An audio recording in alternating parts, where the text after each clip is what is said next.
আসসালামু আলাইকুম রহমতুল্লাহি ওবরাকাতুহু। একটি গুরুত্বপূর্ণ নিউজ সবাই একটু শেয়ার করে দিবেন। দেশনেত্রী বেগম খালেদা জিয়া কাতারে এয়ারলাইন্সে করে পুনরায় বাংলাদেশে আসার জন্য আগামী মঙ্গলবার সকাল 10টায় তিনি বাংলাদেশে ল্যান্ড করবেন।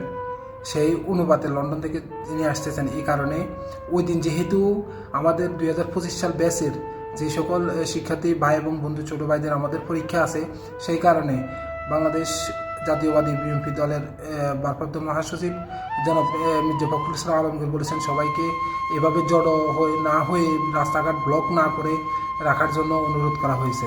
এমনকি সবাইকে একলভাবে আবেদন করা হয়েছে যেন কেউ যেন আমরা কোনো হট্টগোল, রাস্তাঘাটে কোনো হট্টগোল কিংবা কোনো কিছু যেন না করি। কেন, যদি আমরা ওখানে যদি অনেক বেশি ভিড় বা ঝামেলা করি তাহলে আমাদের যেসব পরীক্ষার্থী ছোটো ভাই বোনগুলো আছে তাদের জন্য অনেক বেশি সমস্যা হয়ে যাবে।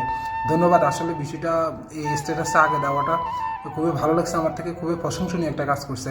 আপনাদের কাছে কেমন লাগছে কাইন্ডলি জানাবেন। ধন্যবাদ। আসসালামু আলাইকুম।